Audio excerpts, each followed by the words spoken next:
el sello de Dios y la marca del anticristo. Hoy seguiremos avanzando en nuestro estudio del Apocalipsis y su corroboración en la historia del cristianismo.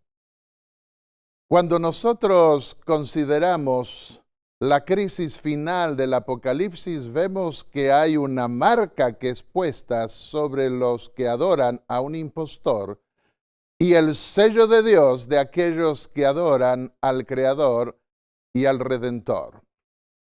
Y ese es el objetivo de nuestro estudio. En el estudio anterior sobre las bestias apocalípticas y el anticristo, nosotros vimos cómo apareció en lo que se conoce como Edad Media alguien que procuró ocupar el lugar de Cristo en medio de la iglesia y el lugar de Dios. Y hoy nosotros vamos a ver la aparición de un nuevo poder que se levantaría en el tiempo del fin. Sigamos en nuestro estudio de Apocalipsis 13.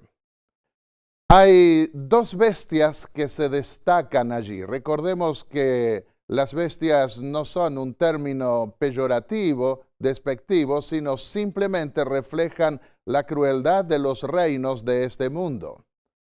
La primera bestia subía del mar, pero ahora aparece otra bestia que sube de la tierra. La primera bestia tiene que ver con la marca del anticristo romano. La marca que se impondrá sobre todo el mundo es la marca de esa primera bestia o primer gobierno o anticristo. Y luego aparece hacia el final una bestia que sube de la tierra, un gobierno que surge al final e impone esa marca del reino anterior, del anticristo romano, sobre todo el mundo. Recordemos que al final de los 1260 años, en el año 1798, para ser más específicos, el papado romano recibió un golpe mortal. Su poder político no pudo ejercerlo a partir de entonces más. Y se dio a fines del siglo XVIII por la revolución atea o secular francesa. Pero también dice Apocalipsis que habría un poder que aparecería en torno a esta época y que sería un gobierno restaurador equivalente a un cordero. Tendría los cuernos de cordero, lo que revela un carácter noble al comienzo, pero terminaría hablando como dragón en abierta contradicción al final. Y esto se refiere al gobierno protestante y republicano de los Estados Unidos, quienes introdujeron un principio de libertad que se extendió en gran medida a todo el mundo. Cuando quise saber la diferencia entre un carnero y un cordero, le pregunté a un pastor español quien cuidó las ovejas de su padre hasta los 20 años. Y él me respondió, un cordero es un animal noble, pequeño, que dura 1 año de vida, hasta que los cuernos comienzan a tomar la curva y pasa a ser carnero. Le pregunté si había visto alguna vez un cordero enojado. Me dijo, no. Porque el Apocalipsis habla de la ira del Cordero al final, lo que parece también una obra extraña, la ira de Dios al final sobre los rebeldes obstinados. Y entonces le pregunté, ¿y un carnero lo viste alguna vez enojado? Entre los animales de mi padre no, me respondió. Pero, me dijo él, a veces un carnero te da una embestida suave de atrás y te tira al suelo, pero es porque son juguetones. No es porque quieran hacerte daño. Bueno, aquí se representan los cuernos de un cordero un gobierno diferente que se asemeja al gobierno de Cristo, pero luego termina reflejando el carácter del dragón. Y el cordero es símbolo del reino de Cristo. Más de 20 veces aparece en el Apocalipsis el término cordero, siempre refiriéndose a Cristo, excepto en esta ocasión, porque se trata de un sistema de gobierno que tiene los principios de libertad del cordero, del reino de Cristo. En San Juan 8:36 dijo Jesús: si el Hijo os hace libres, seréis verdaderamente libres.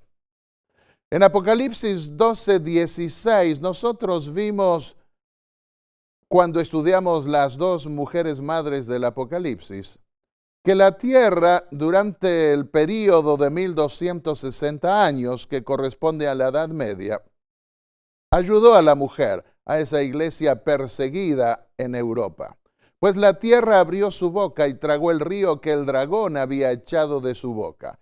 Huían de la persecución miles de europeos y encontraban en Estados Unidos una tierra de libertad. Sin embargo, de esa tierra surgiría un nuevo sistema de gobierno. Lo encontramos en Apocalipsis 13:11. Después vi otra bestia que subía, ¿de dónde? De la tierra, de ese lugar que abrió su boca para que pudieran escapar de la persecución que caía como un río sobre los que no aceptaban los dogmas de los gobiernos y de la iglesia romana en Europa. Y tenía dos cuernos semejantes a los de un cordero. Un contraste notable vemos acá para con los gobiernos reales y papales de Europa. Aquí podemos percibir, muchos han percibido en los dos cuernos el sistema republicano y protestante norteamericano. Al decir sistema republicano no estamos hablando del partido republicano, sino del sistema de gobierno republicano que caracterizó siempre a los Estados Unidos. Es un gobierno republicano y al mismo tiempo protestante, porque allí huían los protestantes en su mayoría. Pero miren cómo continúa la historia profética anticipada del Apocalipsis. Pero hablaba como dragón y ejercía toda la autoridad de la primera bestia en presencia de ella, y hacía que la tierra y los moradores de ella adorasen a la primera bestia cuya herida mortal fue sanada. Tiene la forma de un cordero, pero su hablar termina contradiciendo esos principios de libertad que caracterizaron siempre al reino de Cristo. Escribió Elena de White en el libro El conflicto de los siglos, página 495. Los cuernos como de cordero y la voz de dragón del símbolo indican una extraña contradicción entre lo que profesa ser y lo que practica la nación así representada. El hablar de la nación, sigue diciendo, son los actos de sus autoridades legislativas y judiciales. Por esos actos la nación desmentirá los principios liberales y pacíficos que expresó como fundamento de su gobierno. Esto fue escrito ya hace más de un siglo, hace cerca de un siglo y medio. Parecía inconcebible que alguna vez la nación norteamericana pudiera cambiar esos principios. Pero sigue diciendo Elena de White en el libro El conflicto de los siglos, página 495. La predicción de que hablará como dragón y ejercerá toda la autoridad de la primera bestia anuncia claramente el desarrollo del espíritu de intolerancia y persecución de que tantas pruebas dieran las naciones representadas por el dragón y la bestia semejante al leopardo. Y la declaración de que la bestia con los dos cuernos hace que la tierra y los que en ella habitan adoren a la bestia primera indica que la autoridad de esta nación será empleada para imponer alguna observancia en homenaje al papado. Estamos asombrados viendo el acercamiento hoy entre este país republicano y protestante que se levantó a defender los principios de la libertad y condenó al papado romano por sus terribles actos de persecución en la Edad Media. Estamos asombrados viendo cómo ahora en esta época está habiendo un acercamiento cada vez mayor, aún desde la perspectiva de la presidencia de Estados Unidos.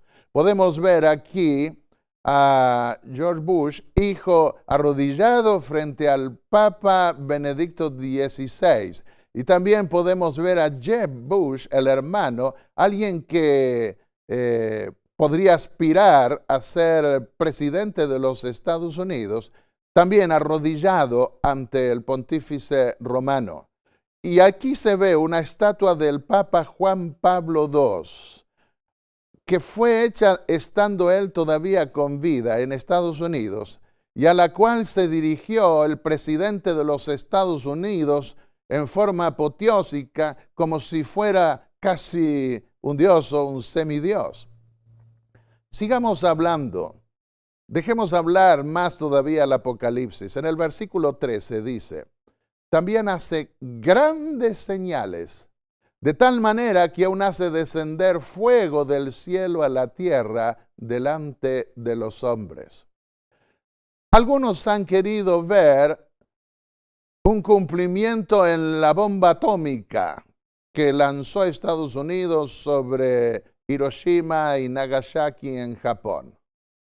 Pero la bomba atómica no engañó a nadie y acá las grandes señales tienen que servir o sirven como un medio de engañar a las poblaciones. Tiene que ver con grandes milagros. Y el protestantismo norteamericano ha caído bajo un sistema carismático pentecostal en donde el énfasis está puesto en los milagros más que en lo que así dice el Señor. Los protestantes de los Estados Unidos, escribió Elena de White, siempre en ese libro maravilloso, El conflicto de los siglos, que anuncia los eventos finales.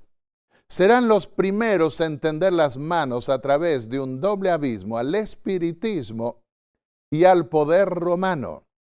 Y bajo la influencia de esta triple alianza, ese país marchará en las huellas de Roma, pisoteando los derechos de la conciencia. Por medio del espiritismo han de cumplirse milagros, los enfermos sanarán y se realizarán muchos prodigios innegables. Y engaña a los moradores de la tierra con las señales que se le ha permitido hacer en presencia de la bestia, mandando a los moradores de la tierra que le hagan imagen a la bestia que tiene la herida de espada y vivió. Ahora se habla de una imagen del anticristo romano que sería puesta de tal manera que sirviese de honra, de reconocimiento a la autoridad anterior que había recibido el golpe mortal porque se le había quitado su autoridad política. Y sigue diciendo en la página 496 del libro El conflicto de los siglos. Aquí tenemos presentada a las claras una forma de gobierno en el cual el poder legislativo descansa en el pueblo, y ello prueba que los Estados Unidos de Norteamérica constituyen la nación señalada por la profecía. Al decir manda a los moradores de la tierra, muestra que no lo hace por sí mismo, sino por el pueblo. Y esa es una característica clave en el sistema de gobierno norteamericano. Cuando la iglesia se corrompió, sigue escribiendo Elena de White, al aceptar costumbres y ritos paganos, perdió el espíritu y el poder de Dios, y para dominar las conciencias buscó el apoyo del poder civil. El resultado fue el papado, una iglesia que dominaba el poder del Estado y se servía de él para promover sus propios fines. Esto es histórico. Nadie, ningún autor, sea católico, protestante o secular, va a negar estos hechos porque están enmarcados en la historia de Europa en la Edad Media. De manera que concluye Elena de White que para que los Estados Unidos formen una imagen de la bestia, el poder religioso debe dominar de tal manera el gobierno civil que la autoridad del Estado sea empleada también por la Iglesia para cumplir sus fines. Y estamos viendo intentos cada vez mayores, presiones de distinta naturaleza para imponer aquí ciertos principios que consideran básicos del cristianismo.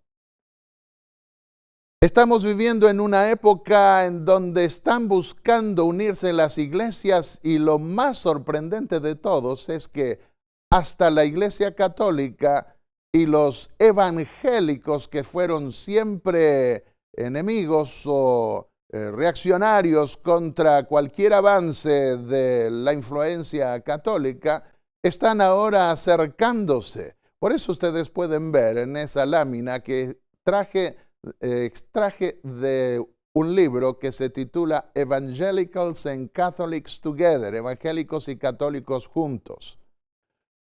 Una catedral católica cortada por el medio y un templo protestante cortado por el medio y pegados. Y allí destacan cuántas cosas se tienen en común y la conveniencia en no tocar las cosas que los diferencian. Quieren imponer sus acuerdos, esas cosas que tengan en común, quieren imponerlas a las autoridades civiles. Y como lo veremos en un tema futuro, los intentos de unión de las iglesias tienen como propósito principal imponer sus acuerdos a las autoridades civiles, porque en el número encuentran poder. Bueno, van a unirse a toda costa. Estuvieron siglos y siglos peleados y no se pudieron poner de acuerdo y ahora tampoco se están pudiendo poner de acuerdo en muchas cosas. ¿Para qué se van a unir? Se van a unir a toda costa. Elena de White advertía que se iban a unir basados en puntos comunes de doctrina y eso es lo que destaca ese libro y lo que están destacando esos intentos de unión. Sigamos con esta historia anticipada, en este caso por Elena de White, a quien nosotros los adventistas creemos que Dios le dio una revelación de los tiempos finales. Dijo ella, cuando las iglesias principales de los Estados Unidos, uniéndose en puntos comunes de doctrina, influyan sobre el Estado para que imponga los decretos y las instituciones de ellas, entonces la América protestante habrá formado una imagen de la jerarquía romana y la inflicción de penas civiles contra los disidentes vendrá de por sí sola. Volvamos al Apocalipsis, Apocalipsis 13:15, la parte final del drama, el versículo 15. Se le permitió infundir aliento a la imagen de la bestia, porque había recibido un golpe de muerte, ese principio de unión de iglesia y Estado, para que la imagen hablase e hiciese matar a todo el que no la adorase. En otras palabras, se volvería otra vez intolerante como en la Edad Media. Muchos creen eso es imposible. Pero las advertencias están viniendo hoy no solamente de los religiosos que ven ante el terrorismo y ante tantas otras cosas la preocupación de los gobiernos mundiales, incluyendo el de Estados Unidos, de controlar la vida de cada uno.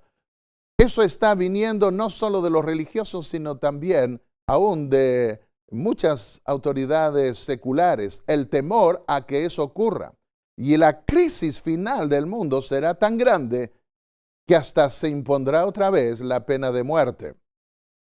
Se expedirá contra todos los que tienen el sello de Dios un decreto que los declare merecedores de las penas más severas y autorice al pueblo para que pasado cierto tiempo los mate, dice la página 663 de este libro.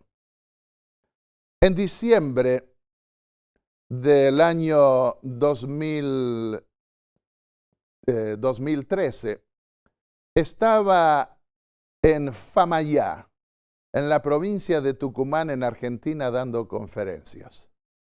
De repente la policía decidió hacer huelga. Y allí se vio el valor de la policía, que es un freno para mantener las masas. Es un freno porque controla los movimientos populares que pueden ser crueles. Y al hacer huelga la policía, se levantó muchísima gente, miles, a robar, a romper y a saquear supermercados y muchos otros lugares. Tuve que suspender un día la conferencia. A la noche siguiente iba a dar otra vez la conferencia, fui a darla y al volver me enteré que estaban por atacar el hotel donde estábamos parando. Y me preocupé un poco y le dije a mi esposa, ¿y si nos vamos de acá, Santiago del Estero, una provincia que está cerca, podemos parar allí hasta que pase este vendaval? Pero vino la hotelera, la esposa del dueño del hotel, y sabiendo que era pastor, me pidió, pastor, ore por nosotros que quieren venir a atacar esta noche. Y me dije, no puedo ser cobarde. Así que decidimos orar con mi esposa. Y vinieron a la noche. Ellos pusieron alambres de púa, taparon los ventanales con madera, hasta tenían licencia con un revólver y pusieron una picana eléctrica en el alambre de púa. Y vinieron grupos de 50, 70 en distintos lados, pero no se atrevieron a avanzar. Parecía que avanzaban, pero se quedaban hasta que se escuchó un tiro y se desbandó todo ese grupo. Bueno, esto me permitió ilustrar o ver lo que ocurrirá cuando se permita al pueblo, incluso hasta que mate a los disidentes. Y hacía que a todos, sigue diciendo Apocalipsis 13, versículos 16 al 18, pequeños y grandes, ricos y pobres, libres y esclavos, se les pusiese una marca en la mano derecha o en la frente, y que ninguno pudiese comprar ni vender, sino el que tuviese la marca o el nombre de la bestia o el número de su nombre. Aquí hay sabiduría, concluye el capítulo 13 del Apocalipsis. El que tiene entendimiento, cuente el número de la bestia, es decir, el número del anticristo romano, pues es número de hombre y su número es 666. Y el siguiente capítulo empieza mostrando un contraste. Después miré, y aquí el Cordero estaba en pie sobre el monte de Sión, y con él 144,000 que tenían el nombre de él y el de su Padre escrito en la frente. Vemos acá una marca en la mano o en la frente, señal de obediencia o de sumisión cuando es en la mano, aunque no haya convicción, y señal en la frente de convicción de aquellos que se someterán a esa imagen de la bestia, a esa unión de iglesia y Estado que terminará honrando al anticristo medieval, que ahora resurge otra vez en su poder. Y por el otro lado, encontramos que hay 144,000 que tienen el nombre del Padre y del Hijo escrito en sus frentes. Vayamos al quinto sello. Lo consideramos unos días atrás. Habla de la gran tribulación medieval. Dice Apocalipsis 6:11. Entonces les dieron a cada uno un vestido blanco. En la revisión de aquellos que sellaron su pacto con Dios, se ve que ellos, los mártires, se consideran los mártires y en la corte celestial les concede un vestido blanco, las ropas de la justicia de Cristo. Y se les dijo que descansaran un poco más de tiempo hasta que se completara el número de sus consiervos y sus hermanos, que también habían de ser muertos como ellos. ¿Quiénes son los que pactan cuando vamos al sexto sello ahora? Esos que iban a ser muertos también. ¿Quiénes son los que pactan con Dios en el sexto sello? Viven en el tiempo del fin y son testigos de las señales que Jesús anunció para esa época. ¿En qué consistieron las señales que anunciaban la venida de Jesús? En primer lugar, el quinto sello tiene que ver con la persecución causada por la palabra de Dios. En Mateo 24-29 Jesús se refirió a lo que Juan ubicó en el quinto sello. Enseguida, después de la tribulación de aquellos días, el sol se oscurecerá, la luna no dará su resplandor, las estrellas caerán del cielo y los poderes de los cielos serán sacudidos. En el siglo XVIII se dieron dos movimientos de liberación, la liberación protestante y la liberación secular. La revolución protestante norteamericana en el siglo XVIII y la revolución atea francesa, que bajo el grito liberté, fraternité, égalité, creo que no necesito traducirlo, se levantaron contra la opresión de papas y de reyes y acabaron con el reinado y también con la misma iglesia en un cuadro de persecución a los religiosos espantosa. Jesús advirtió acerca de la larga tribulación medieval de 1260 años. Dijo, si esos días no fuesen acortados, nadie se salvaría, pero por causa de los elegidos aquellos días serán acortados. Mateo 24-22. Por lo cual algunos principios de libertad se fueron dando ya antes. El protestantismo apareció en el siglo XVI y logró encaramarse en algunos estados que al principio fueron intolerantes también, pero esos principios de libertad que ellos trajeron fueron abriendo más y más el panorama a tal punto que desembocaron en la Revolución Norteamericana, trayendo como resultado un principio de libertad jamás alcanzado antes en la historia de la humanidad. Y esto aparece en el mismo orden profetizado. El terremoto de Lisboa tuvo lugar en 1755. Fue el terremoto más terrible de Europa que se conoce. El 19 de mayo de 1780 se dio el oscurecimiento del sol, que no tuvo que ver con un eclipse que duraría por un poco rato, sino que duró gran parte del día. Los animales volvieron a sus establos y hasta se cancelaron reuniones, etc. En la misma noche la luna se enrojeció como sangre y el 13 de noviembre de 1833 se dio la mayor caída de meteoros. Meteoros, algunos tan grandes que algunos los comparaban casi a la luna y algunos hasta podían leer a medianoche.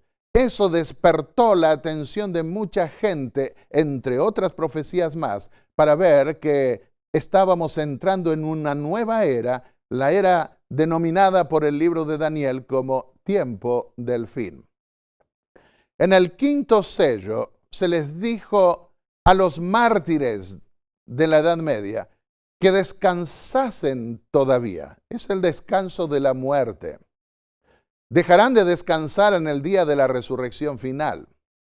Y cuando el tribunal celestial complete el recuento de la última generación de fieles perseguidos, entonces ellos recibirán la bendición de la vida eterna. Vemos entre el quinto y el sexto sello dos generaciones. No todos los que sufrieron la persecución durante la gran tribulación, como la llama la Biblia en el quinto sello, fueron mártires. Tampoco todos los que pasen por la tribulación final en el sexto sello morirán, pero habrá sobrevivientes. La corte celestial asigna las ropas blancas primero a los que murieron en Cristo en el quinto sello, pero deben esperar en la tumba hasta que se consume el triunfo de la última generación en el sexto sello, la generación que recibe el sello de Dios en la frente. En la epístola a los Hebreos, el capítulo 9, los versículos 27 al 28, dice, así como está ordenado que los hombres mueran, ¿cuántas veces? Una vez. Y después se enfrentan el juicio. ¿Cuándo viene el juicio? Después que mueren. Así también Cristo fue ofrecido una sola vez para quitar los pecados de muchos. Y la segunda vez, sin relación con el pecado, aparecerá para salvar a los que lo esperan. En Apocalipsis 11:18, en conexión con la séptima y última trompeta y la época del juicio, el tiempo del juicio, dice: ha llegado el tiempo de juzgar a los muertos, de dar el galardón o la recompensa a los santos y de destruir a los que destruyen la tierra. Allí vemos que están los que mueren, son juzgados primero y luego vienen los vivos que recibirán la recompensa final. Dijo el apóstol Pablo en relación con el juicio que los que duermen resucitarán primero, los muertos en Cristo, y luego nosotros, los que vivamos, los que hayamos quedado, seremos arrebatados junto con ellos en las nubes para recibir al Señor en el aire. Y así estaremos para siempre con Él. El juicio comienza con los muertos y termina con los vivos. La recompensa la obtienen ambos al mismo tiempo. Algunas citas de Elena de White llaman la atención. Leamos algunas. Cada caso ha sido fallado para vida o para muerte. El número de sus súbditos está completo. Otra cita. Un ángel con tintero de escribano en la cintura regresó de la tierra y comunicó a Jesús que había cumplido su encargo, quedando sellados y numerados los santos. Una cita más. Cristo, habiendo hecho expiación por su pueblo y borrado sus pecados, había recibido su reino. Estaba completo el número de los súbditos del reino y consumado el matrimonio del Cordero. Había sido decidido todo caso y numerada cada joya. Las ropas blancas. ¿A qué representan las ropas blancas? Cuando nos bautizamos se nos dan ropas blancas y debemos, a medida que transitamos en este mundo, lavar esas ropas en la sangre del Cordero. Pero se muestra también en el Apocalipsis que al final el juicio otorga las ropas blancas oficiales y definitivas de los redimidos. Representa la justicia de Cristo. La promesa que Jesús dio a la quinta iglesia es: andarán conmigo en ropas blancas aquellos que venzan. Y el que venza será vestido de ropa blanca. No borraré su nombre del libro de la vida y confesaré su nombre ante mi Padre y sus ángeles.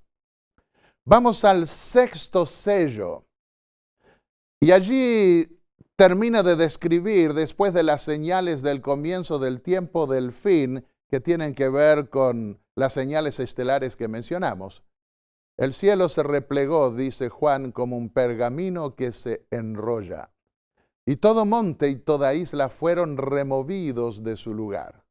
Entonces los reyes de la tierra, los grandes y los ricos, los capitanes y los poderosos, y todo siervo y todo libre, se escondieron en las cuevas y entre las peñas de los montes. Y decían a los montes y a las peñas: caed sobre nosotros y escondednos de la vista de aquel que está sentado sobre el trono y de la ira del Cordero. Aquí vemos algo que no es fácil ver en este mundo, que un cordero literal se enoje, pero puede verse cuán repugnante será el mal a la vista de Dios después de desoír tantos llamados de misericordia y arrepentimiento, como eso extraño de que se dé la ira del Cordero, el castigo final. ¿Por qué? Porque ha llegado el gran día de su ira, ¿y quién podrá permanecer en pie? Esta es la primera pregunta significativa que encontramos en el Apocalipsis.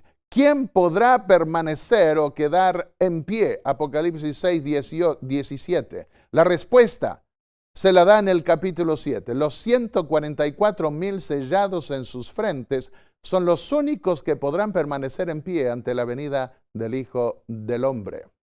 Después de esto, en el capítulo 7, dice Juan: vi a 4 ángeles de pie en los 4 ángulos de la tierra que detenían los 4 vientos de la tierra para que no soplase viento alguno sobre la tierra, ni sobre el mar, ni sobre ningún árbol.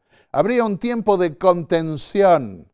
Entonces vi a otro ángel que subía del este y tenía el sello del Dios vivo.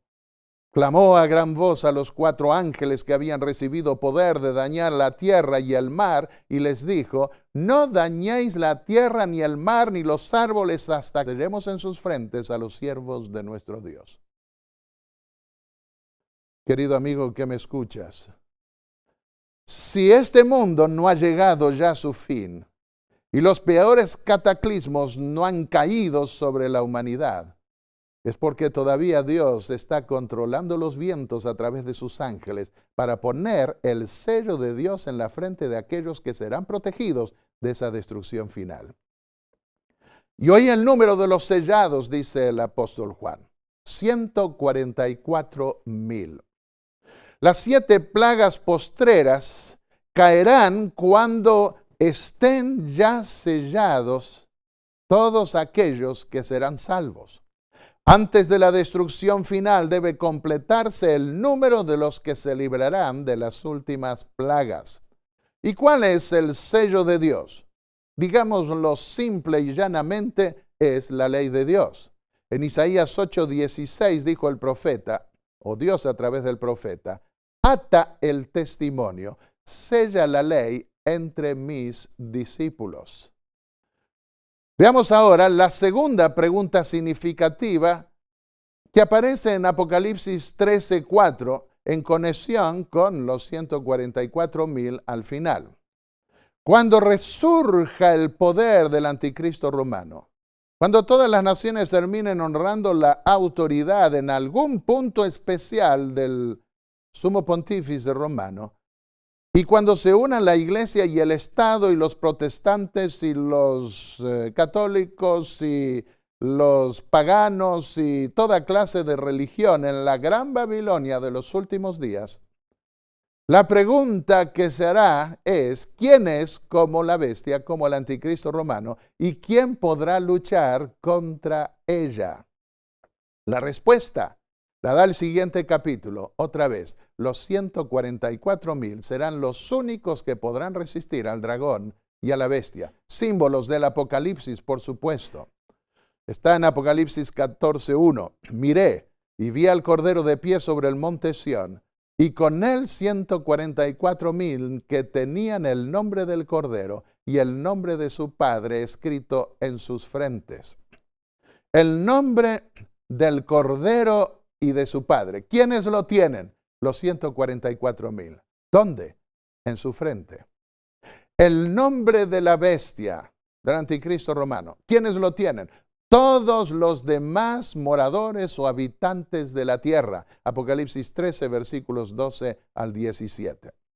Y habrá una confrontación final. Dice Apocalipsis 14, los versículos 9 y 10. El último mensaje de los 3 mensajes angélicos finales que se dan al mundo, que aparece en Apocalipsis 14, dice así: si alguno adora a la bestia y a su imagen, y recibe su marca en la frente o en la mano, beberá del vino de la ira de Dios, vaciado puro en la copa de su ira, y será atormentado con fuego y azufre ante los santos ángeles y ante el Cordero de Dios. Por un lado está el nombre del anticristo, representado en el número 666. Dice Apocalipsis 13:6, abrió su boca en blasfemias contra Dios para blasfemar su nombre, de su tabernáculo y de los que moran en el cielo. El nombre del anticristo es un nombre blasfemo. Y para poder dar con el significado del número en conexión con el nombre, tenemos que buscar un título especialmente blasfemo. Y por el otro lado estaría el nombre de Dios y el nombre del Cordero en aquellos a quienes Dios protegería al final. Comencemos preguntándonos, ¿dónde puso Dios su nombre en la antigüedad? Respondamos en forma directa: en su templo, en el lugar de su presencia. En el primer libro de los Reyes, capítulo 8, versículo 29, dijo el rey Salomón al inaugurar el templo en su oración inaugural: estén tus ojos abiertos día y noche sobre esta casa, sobre este lugar del cual has dicho, mi nombre estará allí. También el libro de Deuteronomio, el capítulo 12 y el versículo 5, llamó al tabernáculo de la morada de Dios, al templo de Dios, la morada de su nombre, el lugar donde Dios habita, el lugar donde está la presencia de Dios. Mi nombre estará allí, dijo Dios, y esa es la morada de su nombre. ¿Y en qué lugar de ese templo estaba el nombre de Dios? En el segundo libro de Samuel, el capítulo 6 y el versículo 2, se nos dice, el arca de Dios que lleva el nombre del Señor Todopoderoso que habita entre querubines. Estaba dentro del arca. El arca llevaba el nombre de Dios. ¿Y qué había dentro del arca? Estaba la ley de Dios. Levítico 22, 31 y 32 dice, guardad mis mandamientos y cumplidlos. Yo soy el Señor, no profanéis mi santo nombre. Acá vemos que guardar la ley de Dios implica honrar el nombre de Dios. Desobedecerla es deshonrar, profanar el nombre de Dios. Ezequiel, el capítulo 20, 12, habla también de uno de los 10 mandamientos que contiene la señal o el sello de Dios. Dice, también les di mis sábados para que fueran una señal entre yo y ellos, para que supieran que yo soy Jehová, o el Eterno, el que los santifico. Vayamos al Nuevo Testamento. ¿Qué dijo Jesús que era Él con respecto al sábado? En el Evangelio de San Marcos, el capítulo 2, versículo 28, dijo Jesús, el Hijo del Hombre es también Señor del sábado. De manera que el sábado le pertenece. Él es el Señor de ese día. Y si nosotros guardamos el sábado, que está en la ley de Dios, entonces le pertenecemos. En Isaías 58, versículos 13 y 14, se vuelve a mostrar que el séptimo día de la semana, no el primero, el sábado es el día del Señor. Dice allí, si retiras tu pie de pisotear el sábado, de hacer tu voluntad en mi día santo, el día del Señor. Versículos 13 y 14 de Isaías 58. Y si al sábado llamas delicia, santo, glorioso del Eterno, y lo veneras, no siguiendo tus caminos, ni buscando tu voluntad, ni hablando palabras vanas, entonces te deleitarás en el Señor, y yo te haré subir sobre las alturas de la tierra y te sustentaré. El sábado es señal de pertenencia al Creador. Les di mis sábados para que fuesen una señal entre mí y ellos. Ezequiel 20, versículos 12 y 20. Versículo 20 dice otra vez, santificad mis sábados y sean una señal entre mí y vosotros, para que sepáis que yo, el Eterno, soy vuestro Dios. Queremos pertenecer a Dios. Guardemos el día del Señor, el día de Cristo también, porque Él dijo que era el Señor del sábado. ¿Cuáles son las características de un sello? En primer lugar, debe tener el nombre, y vemos que la ley de Dios dice que el nombre es Jehová, o Yahvé, mejor pronunciado, el Eterno. También tiene que mostrar la autoridad de su dominio. Es el Dios del cielo y de la tierra. Esa es su propiedad. Y su función es el Creador. Vemos el nombre, el Eterno, el territorio, cielo y tierra le pertenecen y el título es el Creador. Eso lo encontramos en el cuarto mandamiento. ¿Cuál es el mandamiento que contiene el sello de Dios? Esto es su nombre, su cargo y su jurisdicción. Leamos Éxodo 20, versículos 8 al 11. Acuérdate del día de sábado para santificarlo. El sábado es el día de reposo del Señor tu Dios, el Eterno, Yahvé. Porque en 6 días el Eterno, Yahvé, hizo el cielo, la tierra y el mar. Es el Creador. y todo lo que contienen, y reposó en el séptimo día. Por eso el Señor bendijo el sábado y lo declaró santo. Vayamos a la epístola a los Hebreos en el capítulo 8 y el versículo 10. Allí vemos que se confirma el mismo principio porque el apóstol está citando el Antiguo Testamento. El sello de Dios y la ley de Dios están en la frente de aquellos que siguen al Señor. Dijo Dios, pondré mis leyes en la mente de ellos y las escribiré en su corazón y seré su Dios y ellos serán mi pueblo. ¿Dónde más exigió Dios poner su nombre, su ley en la antigüedad? Leamos Deuteronomio 6, versículos 6 y 8. Estas palabras que te mando hoy, los 10 mandamientos que aparecen en el capítulo 5, el capítulo anterior, estarán sobre tu corazón. Las atarás a tu mano por señal y las tendrás entre tus ojos como una marca en la frente. Aquí vemos que la ley de Dios es el sello de Dios otra vez. En Éxodo 13:9 Dios dijo, será una señal sobre vuestra mano y como un memorial ante vuestros ojos para que la ley del Eterno esté en vuestra boca, por cuanto con mano fuerte el Señor os sacó de Egipto. Ahora, ¿quiénes no reciben la marca de la bestia? Los que tienen el sello de Dios. En San Juan 14, 21 al 23 dijo Jesús, el que tiene mis mandamientos y los guarda, será amado de mi Padre. Y yo lo amaré, y me manifestaré a él, y vendremos a él, y haremos con él morada. Dios quiere poner su nombre en nuestra vida, en nuestro corazón. Dios quiere poner su nombre, su ley, escribir su ley en el corazón. Por eso dijo Jesús que el Padre y el Hijo vendrían a Él y harían morada en Él. Y Dios no puede morar donde no está su ley. Así en el antiguo Israel puso su ley en medio del templo y dijo, esa es la morada de mi nombre. Estaba implicado en los 10 mandamientos. Dios quiere, Cristo quiere también hacer un templo en cada vida humana donde pueda poner su ley y mostrar su gloria.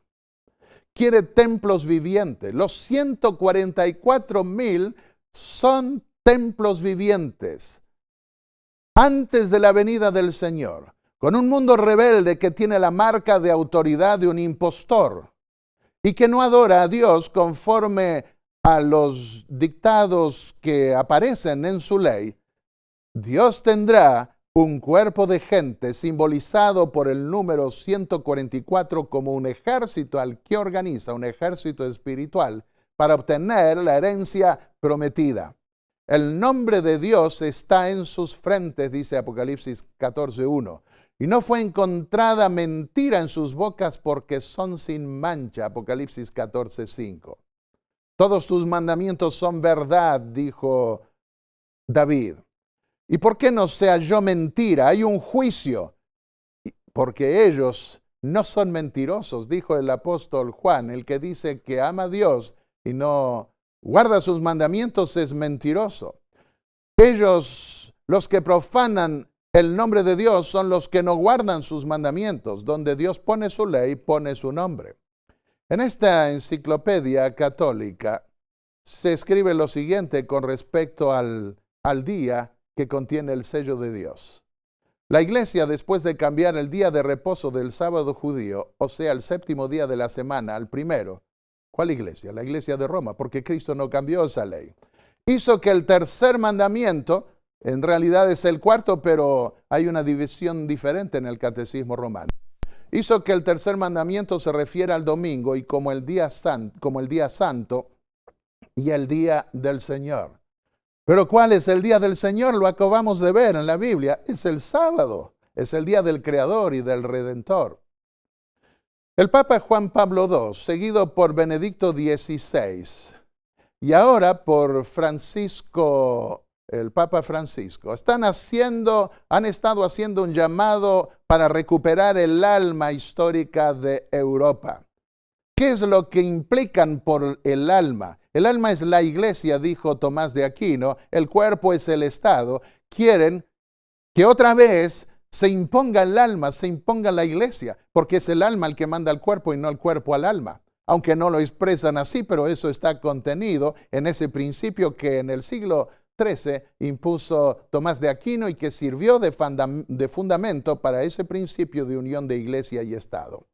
Ellos quieren una Europa confesional y están queriendo imponer el domingo como una marca de identidad y unidad europea. Por eso, a través de sindicatos, a través de la unión de las iglesias, se están presionando cada vez más, no solo en Europa, sino a veces en Estados Unidos también y en Latinoamérica, para imponer el domingo como la marca de la autoridad del pontificado romano. Ahora, ¿por qué blasfema contra Dios y su templo? Porque quiere ocupar el lugar de Dios en la tierra. Y vemos cómo requieren que se arrodillen, se postren ante Él. Dice Apocalipsis 19:10, Juan dice, me postré para adorar al ángel que le revelaba estas visiones y me dijo, no lo hagas porque yo soy siervo contigo, adora a Dios.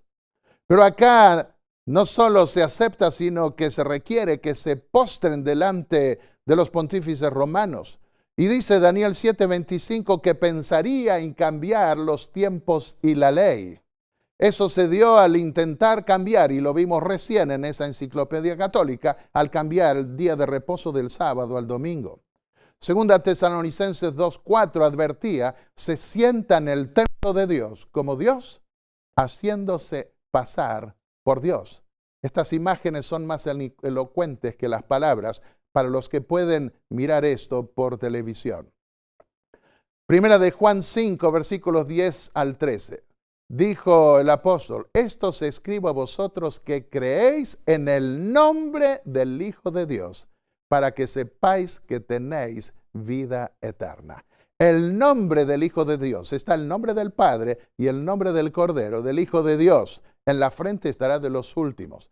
Satanás trató de poner dudas sobre la identidad de Jesús y dijo, si eres Hijo de Dios. En primera de Juan 2, versículos 22 al 24, vemos que habría una negación impostora al verdadero título. ¿Quién es el mentiroso? Dice Juan, sino el que niega que Jesús es el Cristo. Este es el anticristo, el que niega al Padre y al Hijo. No se necesita hablar mal del Padre y el Hijo, sino pretender representarlos en forma impostora y cambiando la ley de Dios y cambiando sus atributos. Eso es negarlo. El que niega al Hijo tampoco tiene al Padre. El que confiesa al Hijo tiene también al Padre. Si lo que habéis oído desde el principio permanece en vosotros, también vosotros permaneceréis en el Hijo y en el Padre. Los 144,000 tienen el nombre del Hijo y tienen el nombre del Padre en sus frentes. De todos los títulos que se aplicó Jesús a sí mismo, ninguno resultó más blasfemo para los judíos y exacerbó más sus ánimos que el de Hijo de Dios. Lo mismo vemos después en los musulmanes, quienes lo aceptaron como profeta, pero lo rechazaron como Hijo de Dios, lo que muestra cuánta aversión tiene el diablo por ese título. Aún Mahoma, el profeta de los musulmanes, consideró blasfemo el título Hijo de Dios. Los judíos lo condenaron por declararse Hijo de Dios y los musulmanes acusan al cristianismo de blasfemia por llamar a Cristo Hijo de Dios. Aquí vemos la falsa donación de Constantino, cuando el pontífice romano se atribuyó el título vicario del Hijo de Dios. Estando necesitado el Papa de una ayuda de los franceses para vencer a los lombardos que querían imponerle tributos, cruzó los Alpes, vino con un libro, un documento con letras de oro y en cuero y le dijo al rey Pepino, que pasó a ser rey desde ese entonces, que el mismo santo apóstol Pedro descendió del cielo y le dio ese libro donde lo reconocía, donde decía que todas esas tierras de Europa le pertenecían al papado, especialmente lo que tenía que ver con Roma, y así quería que Pepino fuera a cumplir, a protegerlo con su ejército. ¿Y cómo es que recibió de Pedro eso? Él mismo bajó del cielo, le dijo. Bueno, hay muchos creen eso es un cuento, pero tuvo poca duración ese cuento en el lado oriental, pero durante la Edad Media, todos los que querían negar como impostora esa donación de Constantino fueron hasta quemados en la hoguera. Hay testimonios claros sobre eso. Y allí se atribuía el título de vicario del Hijo de Dios, Vicarius Filii Dei. Esta es una implantación impostora. Es el título más blasfemo que encontramos de entre todos los títulos del pontificado romano. La Iglesia de Roma cambió la intercesión de Cristo por la de María y la confesión auricular al sacerdote. Andreas Helwig fue el que descubrió en 1643, un famoso filólogo alemán que escribió Antichristus Romanus, descubrió los principios para poder determinar cuál es el título más blasfemo que corresponde al vicario del Hijo de Dios y que tiene que ver con el número 666. Está en Corpus Juris Canonici, ustedes pueden ver Vicarius Filii Dei. Si ustedes suman las letras de Vicarius Filii Dei, ustedes pueden dar que da exactamente el número 666. Sobre sus títulos habría nombres, sobre sus cabezas habría nombres de blasfemia, Apocalipsis 13:1. Estaba cubierta de nombres de blasfemia, Apocalipsis 17:3. Pero de entre los muchos títulos blasfemos, uno sumaría 666 y este es el título. Fue un título especial blasfemo, especialmente blasfemo para los judíos. Tanto más procuraban los judíos matarlo porque decía que Dios era su propio Padre, haciéndose igual a Dios, San Juan 5:18. Pero Jesús era el Hijo de Dios, en él no era una blasfemia. Y respondió Jesús, a quien el Padre santificó y envió al mundo, vosotros decís tú blasfemas porque dije, yo soy el Hijo de Dios. Hay otros títulos blasfemos que ya vimos, Santo Padre, su santidad, sumo pontífice, vicario de Dios. El Papa León XIII llegó a decir, nosotros tenemos sobre esta tierra el lugar del Dios Todopoderoso. ¿Por qué los 144,000 tienen el nombre del Cordero y de su Padre escrito en la frente? Corresponde a Apocalipsis 14:12, porque guardan los mandamientos de Dios y tienen la fe de Jesús. Resumamos, los 144,000 son templos vivientes del Espíritu Santo que Dios se reserva en un mundo apóstata, en un mundo rebelde, para el tiempo del fin. Tienen fe inquebrantable en su Salvador. Tienen el nombre del Hijo de Dios. Son inamovibles en su fidelidad a la ley de Dios. Tienen el nombre del Padre sobre ellos. Tienen el sello de pertenencia al Señor. Escribió Elena de White, así como la cera recibe la impresión del sello, el alma debe recibir la impresión del Espíritu de Dios y conservar la imagen de Cristo. Ellos son protegidos de la destrucción final. En Ezequiel 9, cuando se va a destruir el antiguo templo de Jerusalén, se presenta un cuadro semejante. El Señor llama al varón vestido de lino y le dice, pasa por la ciudad, por en medio de Jerusalén, y pone una señal en la frente de los hombres que gimen y claman a causa de todas las abominaciones que se cometen en ella. Y a los otros oí que les dijo, pasad por la ciudad en pos de él y matad sin lástima ni compasión. Ellos son sin mancha, dice Apocalipsis 14:5. En el día de la expiación que representaba el día del juicio se daba un veredicto. Está en Levítico 16:30. Porque en este día quedaréis limpios de todos vuestros pecados ante el Eterno. Yo quiero preguntarte, querido amigo, que me estás escuchando. ¿Quieres ser limpio? ¿Quieres que la corte del juicio te dé las ropas blancas? ¿Quieres recibir el sello de Dios en la frente para ser guardado, protegido en los últimos días. Yo sé que quieres, por lo cual te invito a inclinar el rostro para concluir con una oración. Padre y Dios Santo que estás en los cielos, te pedimos que pongas tu sello en nosotros. Queremos guardar tu ley, pero por nosotros mismos esto es imposible.